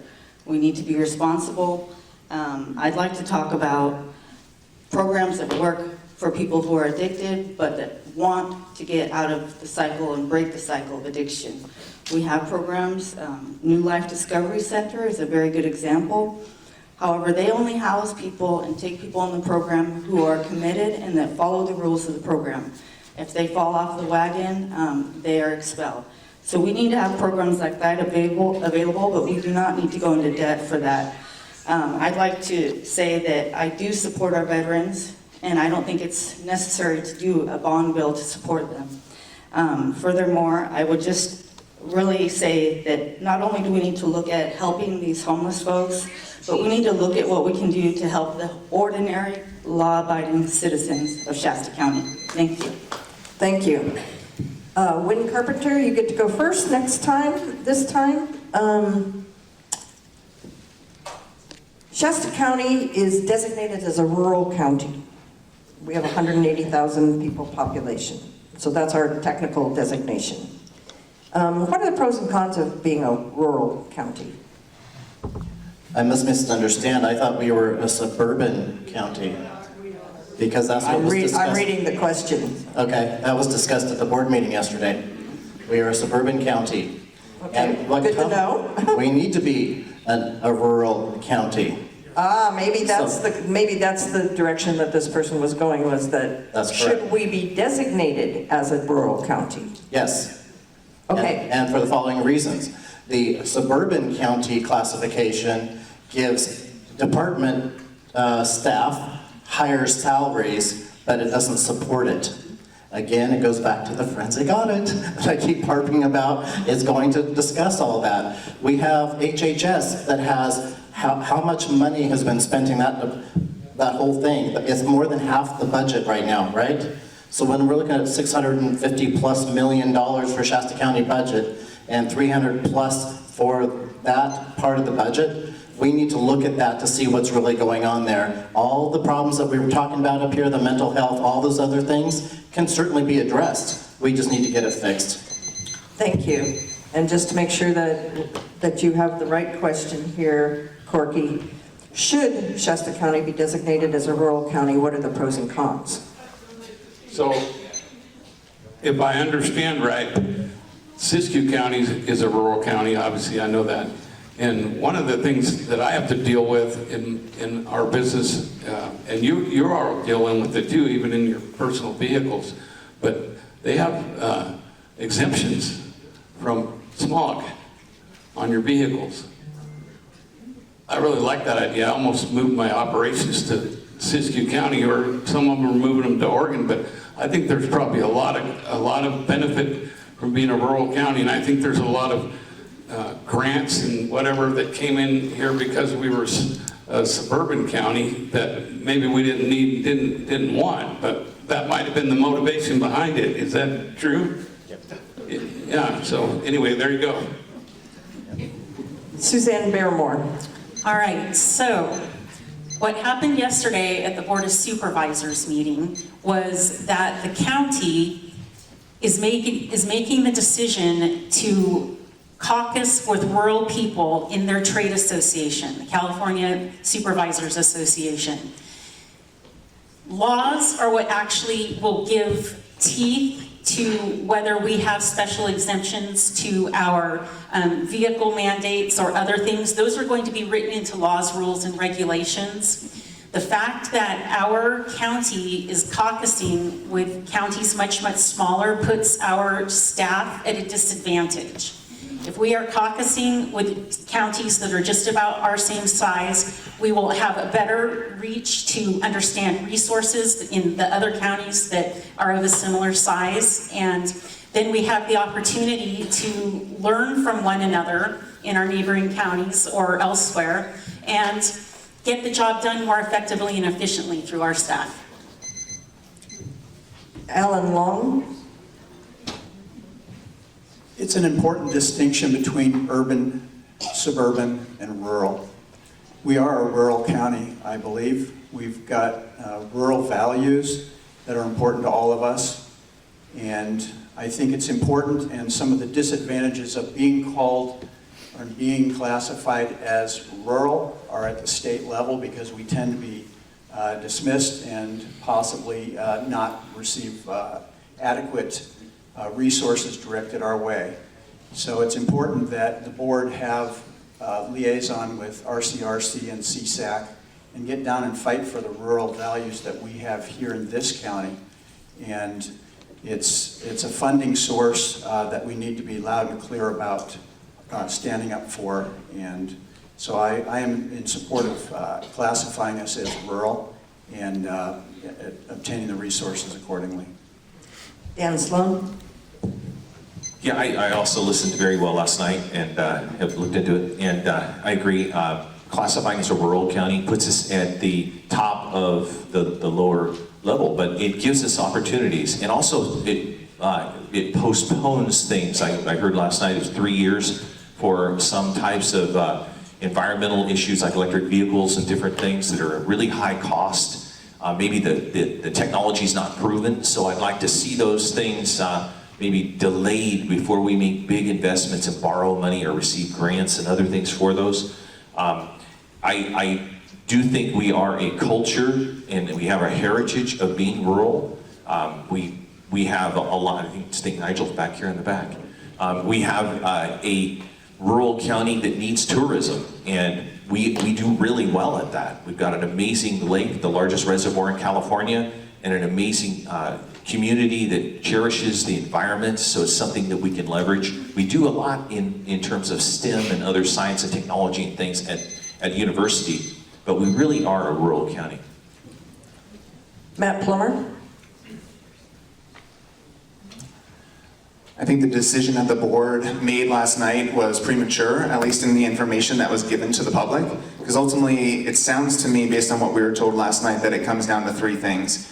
It comes down to, if we're a rural county, does that mean that we are exempt from having to follow certain policies for at least a time period? If that's true, then yes, that makes that much more of a favorable idea. Number two, is there something that controls the wages of our staff by this designation? The board did not tell us anything about that last night, so if that's true, that would also be an important consideration. And then third is how much time do we want and need with the other counties? We have RCRC where our representatives go and spend time with the rural counties. Is that sufficient? And would it be helpful then to have some time with suburban counties? For example, in Santa Barbara, which was one of the examples that one of the supervisors kept mentioning, why do we want to talk to them? Well, they did just build a new jail a few years ago at a cheaper price than we're being told here. Mary Rickard? Yes, I was part of that discussion last night. First of all, I want to clarify, it's the California State Association of Counties, CSAC, and it's basically, and I just talked to the director about 3 hours ago, and because he listened to the meeting, he said, boy, my name was dropped more often last night in any board meeting in the state of California. He was really chuckling about that. I don't really see the necessity for changing it. We are a rural county, but we are also classified as a suburban county because a suburban county, the caucus that meets has 17 members. Those 17 counties have the ability to have 4 members on a panel with an alternate. If you're in a rural county, there are 17 counties that are part of the rural caucus. And they only have 3 representatives. So basically, we would have more ability to have someone in an executive position in the suburban counties, giving us having more ability to lobby for our citizens, and I guess I have to stop. But and where we stay in the rural county, we're just going to be one of many Hobbs. I support the board's decision last night to move from suburban to rural. 98% of our county is rural, and we are most similar to other rural counties in this area. We need to caucus with those counties that are facing similar issues to us. And if we stay rural, we can maintain more of our sovereignty here in Shasta. I believe that right now we are under the thumb of a tyrannical state government that is directly retaliating against Shasta County and probably other rural counties as well. I do not believe in the green energy mandates that are being pushed down our throats. I think in just a couple years' time, it's very likely that they'll realize the error in their ways, that these batteries are not good for the environment, that we cannot depend on the batteries in a rural area. And also, we need, as citizens, I believe that when we're designated as, okay, I won't go there, thank you. Thank you. Corey, you're going to be first on the next. Oh, Patrick, you get to go. Sorry, Patrick, I already checked you off because you stood up so fast. All right, thank you, Susan. So the board did make the right decision last night. We did have a night meeting, and we're going to have 6 more night meetings this year. We are a rural county. All the surrounding counties around us are rural, and when we're down caucusing in Sacramento, we're with other larger cities, not with like-minded cities. It made no sense to be with other big cities that didn't share the same goals and had the same ideas, what would be good for our citizens. So we fixed that last night. It was a 3-2 vote, and we've been in a suburban category for about a decade. And let's try this, right? They've had their way. Now let's try it as a rural county, which we are. Now we'll get to caucus with all of our other counties that join us, and I think it'll be a better arrangement. Thank you. My apologies, Patrick. You're first, Corky. And the question is, how can the county, through the Board of Supervisors, make up for the money lost with the suspension of impact fees? That's a tough one. I agree with the decision that was made on the impact fees, because I want to encourage good business, and good business sense here, and less cost to the people that want to build a home or businesses that want to come in and provide more jobs. I'm not sure what that. I'm not sure what that would be. Ask me that one more time. How do you think that the county can make up for the money lost with the suspension of impact fees? Well, that's going to be with creating more jobs. That's going to be creating more projects, more tax base. I mean, it's just good business sense, you know, to stimulate our economy rather than stifle it. And I think the impact fees are doing a lot of stifling projects. And I believe that the new projects that would come in, the housing, I mean, we can't afford housing right now, you know, the middle class or first-time home buyers. And let's work on that, on the front end of that. Suzanne Merritt-Moore. So, first of all, we need to see some math. This decision was made without any backup, any justification as to why this should be zero. I agree that the fees should probably come down based on the fact that we have not grown in population as much as we had anticipated we would. But I don't think that number should be zero. I think we need to go back and look at the math and see what is there and see what we need in order to do the work of the county, the sheriff's department, the planning department, et cetera. And those people should be involved in those conversations, the resource manager, the sheriff, et cetera. Those people understand how the money needs to be spent and how much they need, and none of that math was done. Ellen Long. Well, to begin with, I would not have voted to reduce or eliminate the impact fees. This is going to be decided by the Supreme Court, and we can act accordingly once that decision is made. I do not believe that by reducing the developer fees, that's going to go directly to the end consumer and stimulate growth and additional purchasing of housing. I believe that'll go into the developer's pocket and it'll never be passed along. Having said that, I think it's important to figure out, because we know county budgets, they can't really generate new revenue. And that's a challenging thing. I think one of the steps that we could do to generate some new revenue would be to get out of all the costs that we're getting into with the lawsuits and the hand count voting and a lot of these things. So I think we can save a lot of money there, generate additional revenue. I think one of the things with our government right now, we're not tapping adequately state resources for a lot of money because we don't have the personnel to get into doing that. So, thank you. Dan Sloan. You know, I think we have, your question was, how are we going to make up for the money? But yeah, there's a lot of questions that come from this, and transparency is a good one. You know, how are those fees being charged? How can they be charged in the future? How can we make up for the lost revenue? I was just recently here in this location in another building with the permit department and asked the question about housing. And I was told that in Shasta Lake City it was zero, you know, the available housing. And that is remarkable. We all know how expensive it is. So one of the things we need to do is try to find ways to provide more housing for people that's affordable and for builders so that they can take properties that are out there to develop. We need to find ways to reallocate funds in order to make up for the loss of fees and get people involved in trying to find ways to standardize some of the things that we do. Transparency is a big part of it. And maybe looking at a way of making some efficiencies in other areas so that we can reallocate funds to those areas that need it. Matt Plummer.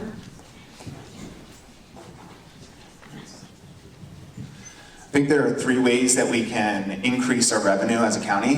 The first is, let me say this. We can't assume that the sales and property taxes are going to go up just because we cut fees. The data does not prove that out.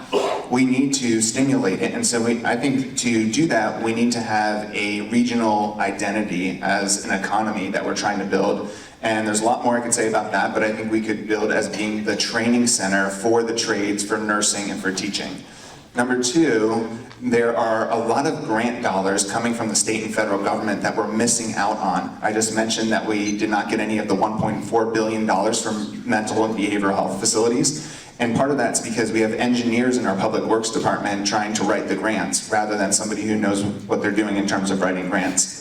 And then number three, and this is a specific one, that when it comes to illegal marijuana grows, right now we're not imposing the fine on them of $10,000 to $20,000 for cleaning up their sites. There are 2,000 illegal marijuana grows roughly in the county, and we could be imposing that, people who are destroying our county, and we could be recouping those funds. Mary Rickard. Yes, I was engaged in that conversation about the elimination of impact fees. In 2020, when I was chair of the board, I suspended the board and I suspended an increase in the impact fees.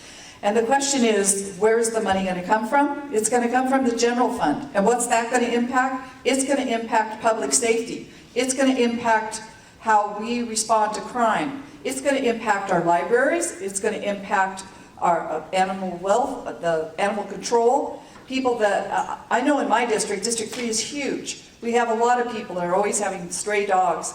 But we already have a problem with trying to get stray dogs off the streets and taken care of. So these are the services that are going to be impacted as a result of this elimination of these fees.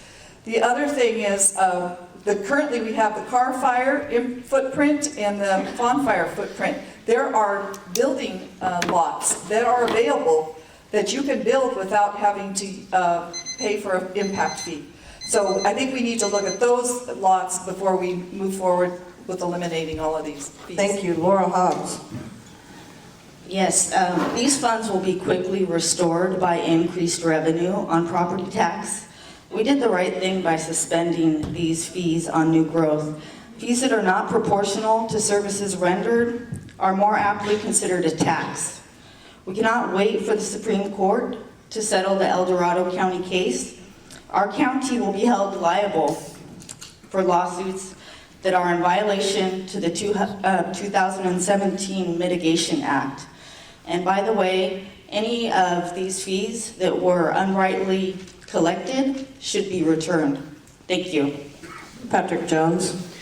Yeah, so the board made the right decision to terminate these fees. Now, they've been doing these fees for a couple decades now, so now give us a chance to prove otherwise. Give us a little time to show that by eliminating and terminating these fees that we're going to see more money coming in sales tax and in property tax.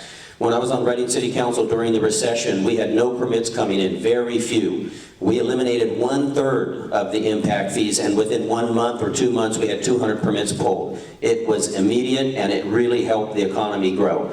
And I've lived through that. We've seen that. Now, these fees were based on a study from 2008 that was highly flawed, that said our growth by this time would be 270,000 people. And so they based it on a flawed study. And that growth did not happen. You see these fees throughout California so high, they're a method of slow growth and controlling growth. And the Supreme Court is going to hear that very case. In fact, the day that we terminated these fees, this case was going to the Supreme Court. We made the right decision. Wynn Carpenter. I was an appraiser for Shasta County back in the 2007, 8, and 9 period when everybody's property values went down. We were chasing the values down. So what happens there is then you have the correction on that. Then the properties start getting sold. And then the property values, the properties that were sitting vacant, they start getting sold for higher prices, and then guess what? Your tax revenue starts popping back up again. And it's not just the residential part, it's the business aspect of it.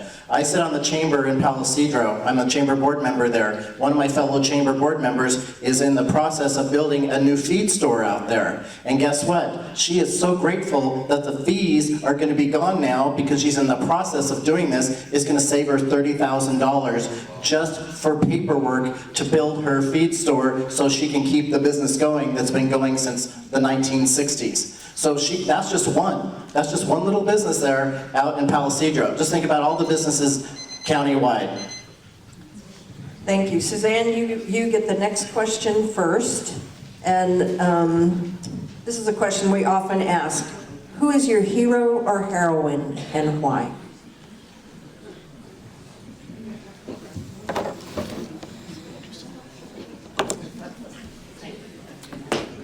This really put me on the spot. I can't just pick one. I really can't. Pick more than one. Yeah. I'll tell you, as I've been canvassing out in the district, I think all of my friends and neighbors are my heroes. All of us in the community, I have been so inspired by people reaching out, wanting to support my campaign, recognizing that we just need stable governance in Shasta County. We just need to put things back on the rails and take care of business. I think other than that, hero or heroines, yeah, I got nothing. Alan Long. Hero. That is a tough question. I would have to say my father. And I say that because he's no longer with us, but he was just a good, solid person with fundamental values, his faith, conservative. He brought us up to care about people, to have values, to have morals, and I'm forever grateful. That was a very formative part of my life, and I have to say it's my father. Thank you. Dan Sloan. Okay, so it would be God, family, country. You know, I owe all of what I do and who I am to my faith, and I wouldn't be here today if it weren't for that. So I'm just eternally grateful for my belief in Jesus Christ and what that has done for me personally, professionally, and everything I do. Just amazing. My family is my mother and my father. I may have indicated earlier, my father passed when I was 1 year old, died in an accident on 44. She moved to the Bay Area, didn't go on unemployment or welfare or anything, got a job working for the phone company, gave me the work ethic that I have and have appreciated my entire life. Married an amazing guy, stepfather, and he just instilled values and character, strong conservative man, quiet man, Catholic. And then politics country would be Ronald Reagan. So that was the first president I voted for, and I enjoy politics, have been involved in it since the second grade, and I love it. So thank you. Matt Plummer. Try to fit in two, one more government related, one more personal. So government, George Washington, which might sound like an obvious one, but there's a few things that I really love about him. One is that he put his men first, and he was willing to sacrifice for the good of his men and then his country. He didn't want power or prestige, but he felt the call to service, to serve his country, and then he got out, and he set a precedent. He could have easily continued in that. So a lot of other things you could say about him. The other one is my 4th grade teacher, and she called me out when I was in 4th grade and said, would you like to come in early before school and do some extra reading and math? It seems like you're pretty good at that. And I met with her once a week for that whole 4th grade year, and that set me on a different path academically in my career, and a lot of it traces back to her making that sacrifice. She didn't have to do that. She wasn't being paid to do that, but she decided to sacrifice, and I think that's something we want out of our public servants, is willingness to sacrifice for the good of other people. Mary Rickards. Keep the microphone up, Mary. Okay. So I have two. First of all, I want to honor all my family and the legacy that they've left around the country. But there's two that I would like to mention. One is Mother Teresa. As a lifelong Catholic, I really admire her as a saint. She was always concerned about those most vulnerable among us, and I think that she's a real inspiration to all of us, is to care for others. The other one is Temple Grandin. I don't know how many know who Temple Grandin is, but my husband and I have had the fortune of knowing her for years. She's done amazing things for animal welfare throughout the world, and she's been an inspiration. She's changed a lot of how animals are processed, how they're handled, and so, and Jim and I have a lot of great stories about her, but she has Asperger's, and she's another very inspirational person because she's overcome her disability, and if you haven't seen the movie on her life, it's called Temple Grandin. I highly recommend it. She's an amazing woman. Laura Hobbs. All right, well, my number one hero is Jesus Christ, always. But here on, as far as politics and whatnot, my heroine would be Carrie Lake. She fearlessly speaks truth to power. She was recently asked to step out of politics. Actually, this was back in March, but it was recently aired. She was asked to step out of politics and give an offer to bribe in exchange. She fearlessly refused. She's standing up for our country. She's bold and courageous. I also very much respect President Trump. He's a hero, and the J6 prisoners who are being wrongfully prosecuted for their political beliefs. Thank you. Patrick Jones. I guess I have a few heroes. I really love veterans. I really appreciate their sacrifice for our country. I'm very patriotic, and veterans are atop of my list. My father was a veteran, and he's probably my biggest hero. He was a hard worker. He raised a family, and he sacrificed so much. I worked with my dad starting right here in this town, starting in 1972, before I started going to school. I work in that same business today. I've been in the same business for over 50 years. I'm in the current building that we are right now for 46 years, working alongside my father, my mother, my brothers, and my sister. But my father particularly stands out for the hard work, dedication, and he was a true father. Today we need more fathers than ever before, and he was the epitome of that, so I'll always be grateful. Wynn Carpenter. My hero is Thomas Jefferson, for all the reasons we should all know. And if we don't know them, read about him. Find out what he did and how we are benefiting from what he did. Keep in mind, he was 21 years old when he got going on the Constitution and all the other good stuff. They were all a bunch of young bucks doing that because people didn't live as long at that time, right? They were all well-read, well-versed. They understood the processes. We need to do the same. And that's what I'm going to bring to the board. I understand the Constitution. I will abide by the Constitution. If it's not constitutional, in my mind, it ain't happening. So we need to do this every single day and give thanks to our Almighty every single time. Thank you. I could never make my hero anybody but my Lord and Savior, Jesus Christ. And if we're going to talk, and if you don't understand that, you need to research that. But the other hero, and politically speaking, is Kristi Noem, Governor of South Dakota. If you don't know who she is, you should check her out too. That state never stopped anything. During the whole COVID, their economy boomed. They never closed one business down, and I admire her for what she's done and what she's still doing. Thank you. So we have come to the end of our questions, and we're going to do the closing now. Everybody has 2 minutes. It's unstructured. You can say anything that you feel that you need to fill in or that didn't get asked. It's hard. We only asked 8 questions. It's hard to catch everything. What I'm going to do, though, is I'm going to start from this end, because that's where the microphone is, and go that way. And that'll change the order a little bit, I think, and make for a good closing. So take it away, Alan Long. Thank you. Well, obviously, being here tonight was not enough time to answer a lot of questions that are very important in this next election. We are at a critical time in the history of our county.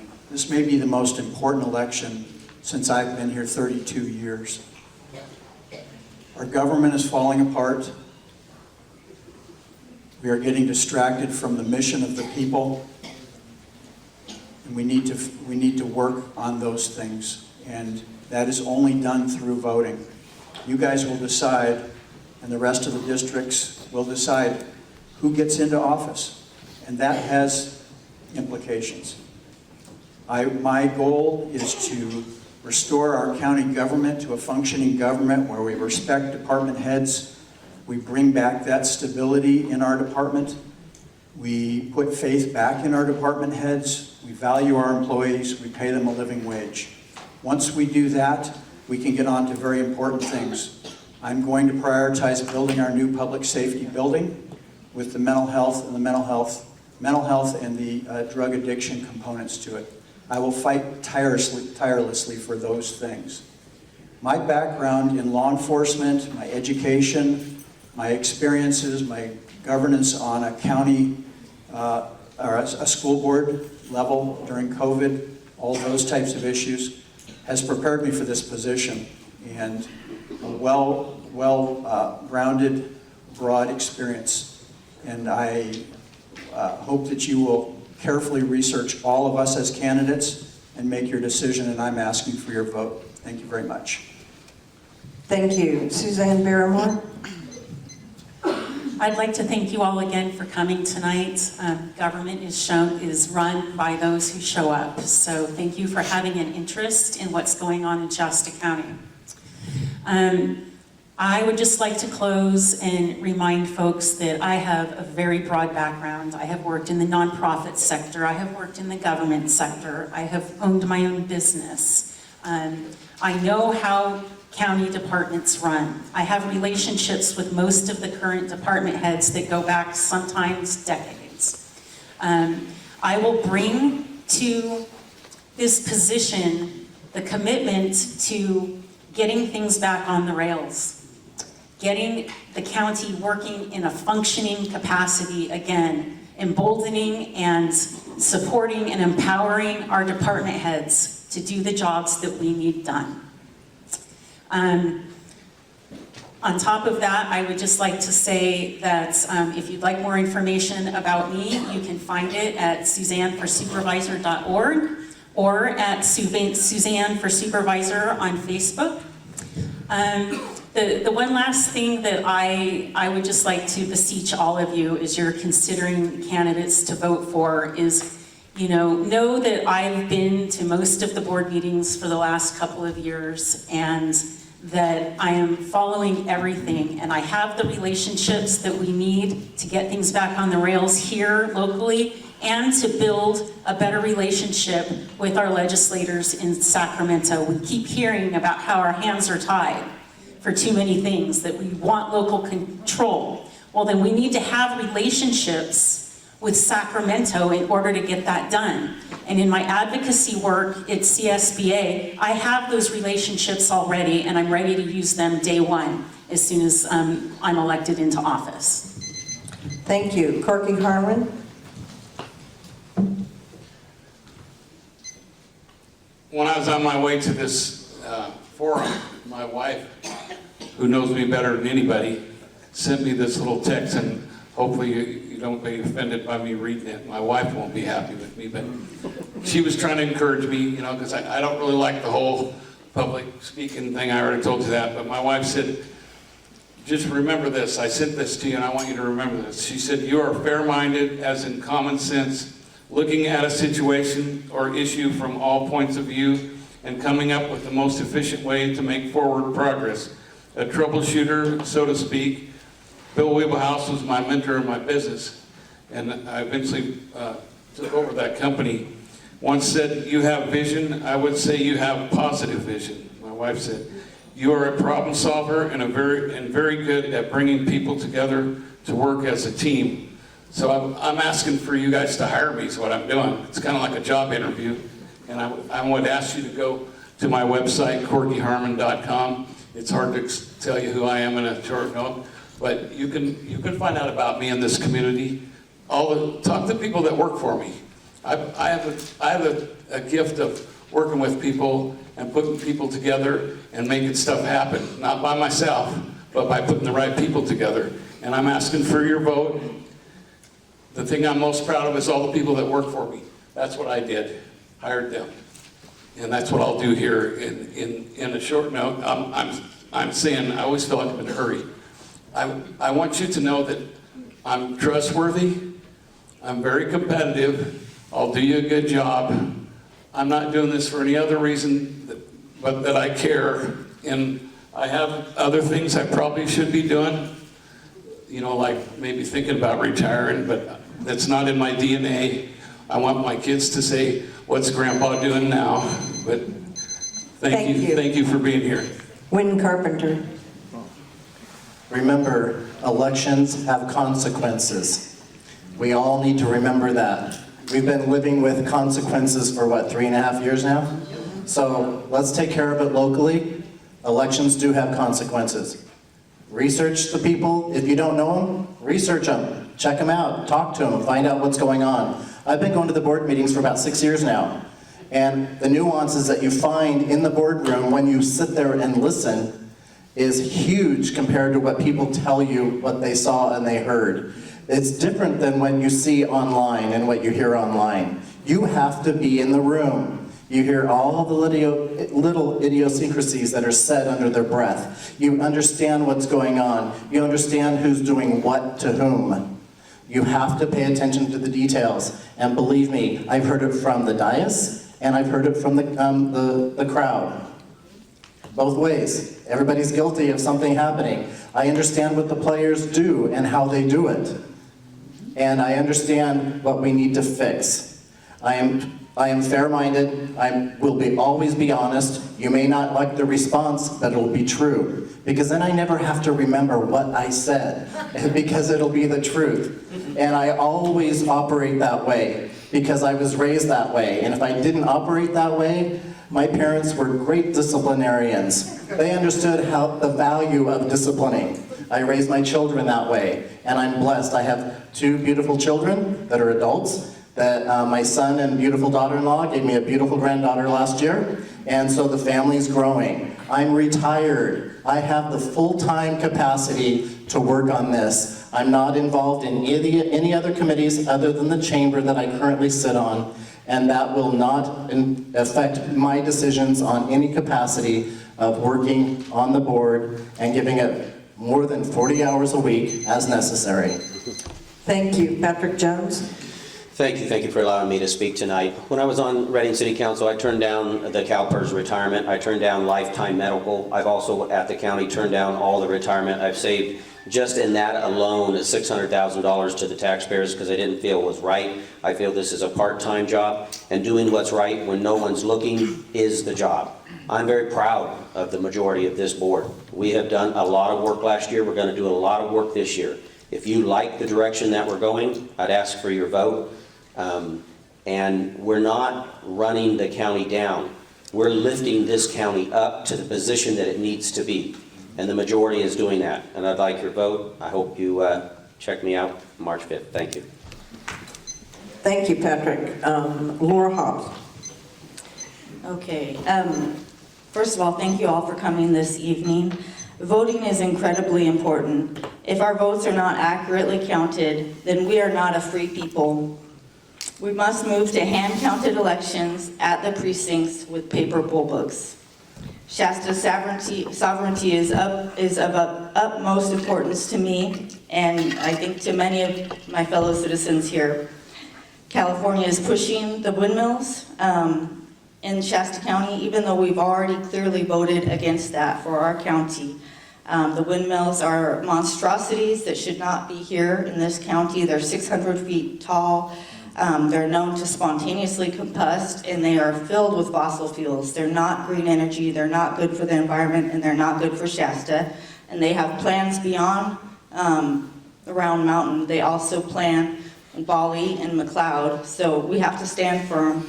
I'm a firm believer in the Second Amendment, and I don't think that we need to ask the state for permission to have our constitutional rights respected. It's incumbent upon all of us to demand that our constitutional rights are respected.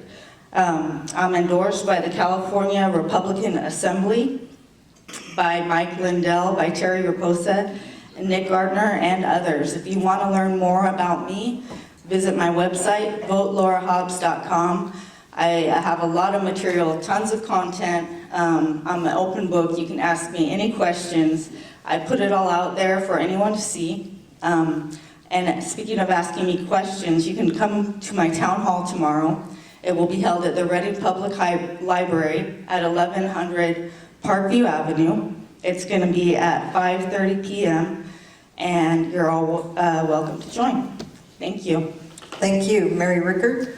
Yes, I want to thank all of you for coming tonight. I'm really excited that you're invested in the future of Shasta County. And I want you to know that you have my commitment to continue to fight for the soul of Shasta County. I am tired of the outside influences, the outside money.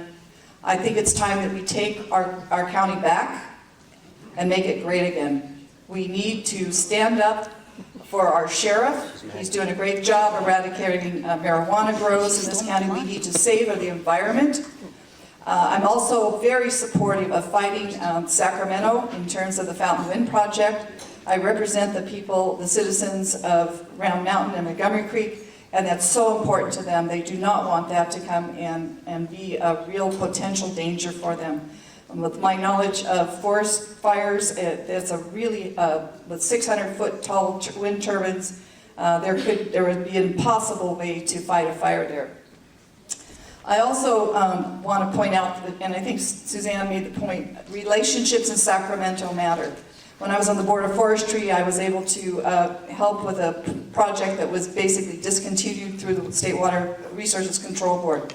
When I was a supervisor during the pandemic, I used my relationships and we were able to get all the 4-H and FFA kids at our fair to be able to show those animals and sell them. They had invested in those animals, and if not, they would have lost. I think the kids raised over $2 million at that junior livestock sale. And that's because I had the connections in Sacramento. So that's important. I just also want to comment too, during the pandemic, Shasta County was the only county in the state that had a positive economic growth. That's something a lot of people are not aware of. We did everything we could to make sure that Shasta County did not suffer during that time. And you go to other counties in this state and you hear a lot of really tragic stories, but Shasta County, for the most part, did the best they could. So I just thank all of you for coming tonight, and I ask that you continue to support me as your District 3 Supervisor. Matt Plummer. Thank you, Mary. Thank you all for being here and being engaged in this conversation. You know, during the 1980 presidential debate, Ronald Reagan said, and he posed the question to the public, is your life better now than it was 4 years ago? And I think that is the question that we should use to hold our elected officials accountable. And so if you ask yourself, is homelessness better or worse than it was 4 years ago? Are our crime rates better or worse? Are our suicide rates better or worse? What about childhood trauma and childhood abuse? What about our roads, which rank 7th worst in the state? If you look at the dimensions that matter to our everyday lives, they have been getting worse and worse. Now, we've been led to believe that signing policies, having meetings, is a sign of government effectiveness. But if those things don't translate into actual benefit for the people, then what good are they? I mean, the California legislature meets for 9 months every year in session, while the Texas legislature meets every other year for only 5 months. Is meeting a lot a sign of effectiveness? If it's not delivering a benefit to you for the tax dollars that you're paying, then it's not. And so I'd like to invite you, as you consider over the next month who to vote for. Do you want to vote in a way that sustains the leadership that's been present, that has had a chance to solve these problems, but these problems have only gotten worse? Or do you want to invite someone who's had a history of making career decisions, that has positioned himself to solve problems in the community, that has worked with leading organizations around the country to do that? Right now, we're spending more and more money, but we're not getting the results. I mentioned this earlier. 5 years ago, we had a budget of $500 million. Now our budget is $660 million, $160 million more. We're not getting better results for the money we're spending. That is what I am focused on, is actually delivering a result to the people. I would love to connect with you. I think that government should be accessible to the people, that you shouldn't have to come to a meeting. Thank you. Thank you, Matt. Dan Sloan. Thank you. Last but not least, I'm Dan Sloan, and I want your vote. And most of you know, or probably know, where Kenyon Drive is. 1939, that was my great-grandma and grandpa Kenyon that came here. Came from very humble roots in growing up in this community. Moved away because of a tragedy in my life and came back and went to high school and met a lot of people, made lifelong friendships, and now I'm back because I believe in the community. I believe in what this community can do. I have relationships in Sacramento and other parts, or even around the world, but my home is here. I've learned a great deal. I'm the chair of the Shasta County Republican Party. A year ago, it was fractured and broken. And the people there were kind enough to appoint me as their chairman. It was a unanimous vote. And we're actually on the ballot twice, for myself and Wynn. We're running for the committee again, for the Central Committee. The last time they had it, I believe they had about 4 or 5 people that ran. This time, we had more positions, or more people running than positions. There's 21 of them that were up for vote. We had probably approximately 30 people that were interested. People want to come back and get involved. And that's what I'm good at. I'm a good leader. And even though I've come from very humble beginnings and done some amazing things, I have some experiences that are unique that I think will add to this economy, add to our community, help fight those issues like crime and homelessness, building infrastructure that we need so desperately, and finding a way to do that efficiently and financially sound in a sound way. The relationships I have help me break down walls. I told you I worked for Pepperdine University in the law area, but it was at mediation, arbitration, and training people in those areas. I'm very good at that. I'm very well known for it. Thank you. Vote for me. So let's give this group of people a stand-up ovation. I think we should all stand up. A stand-up ovation. They worked really hard. Thank you all. Thank you all for joining us tonight. The League of Women Voters thanks you.